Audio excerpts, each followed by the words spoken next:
يا أيها الناس قد جاءكم برهان من ربكم وأنزلنا إليكم نورا مبينا. Assalamu alaikum, bienvenue dans cet épisode d'inspiration coranique. Aujourd'hui, j'ai souhaité partager avec vous un exemple que le Coran nous donne autour de la méthodologie pour éduquer nos enfants et accompagner nos enfants.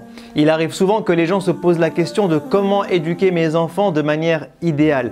Et dans le Coran, on trouve tout un tas d'exemples pratiques et d'exemples même théoriques pour apprendre à éduquer nos enfants. Aujourd'hui, j'ai souhaité en partager un avec vous. C'est l'exemple de Sayyidina Ibrahim avec son fils Ismaïl. Allah subhanahu wa ta'ala nous dit qu'à un moment, il a donné la mission à Sayyidina Ibrahim de construire la Kaaba. Et cette mission est quand même une mission énorme. Ce n'est ni plus ni moins que construire la première maison de Dieu sur terre.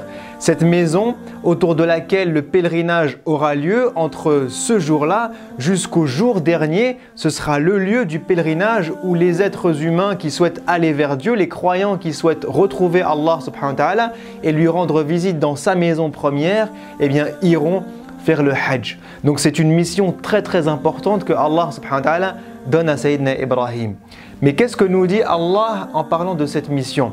Il dit وَإِذْ يَرْفَعُ إِبْرَاهِيمُ الْقَوَاعِدَ مِنَ الْبَيْتِ وَإِسْمَاعِيلُ رَبَّنَا تَقَبَّلْ مِنَّا إِنَّكَ أَنْتَ السَّمِيعُ الْعَلِيمُ.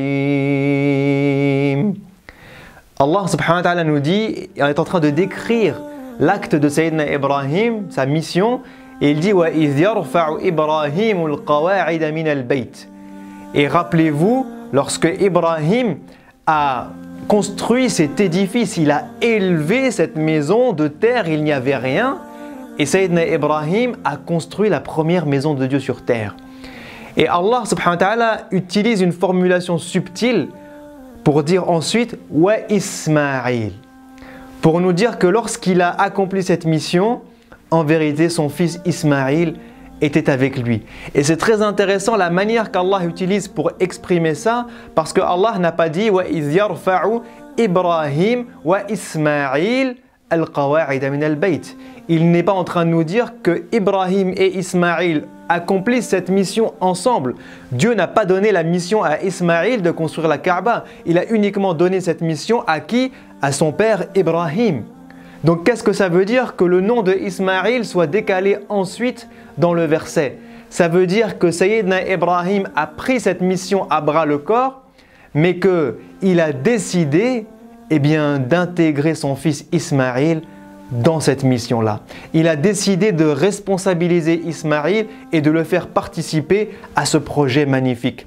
Et là, il y a cette source d'inspiration pour chaque parent dans la manière dont on éduque nos enfants. Malheureusement, aujourd'hui, on infantilise de plus en plus nos enfants. Malheureusement, aujourd'hui, on laisse nos enfants de côté en leur disant « Eh bien, vous pouvez jouer, vous amuser, vous divertir. » Et à 15 ans, eh bien, nos enfants sont trop jeunes pour porter une responsabilité. À 20 ans, non, mais ils sont encore trop jeunes pour porter une responsabilité. À 25 ans, ils sont encore trop jeunes pour porter une responsabilité. Et des fois, on a parfois des adultes de 30 ans qui sont toujours incapables de porter une responsabilité parce qu'on les a infantilisés du début jusqu'à la fin, on les a chouchoutés. À aucun moment, on leur a dit « Prends tes marques, vas-y, avance, tombe et relève-toi, vole de tes propres ailes et tu apprendras. » Et là, Sayyidina Ibrahim nous apprend quelque chose de fondamental.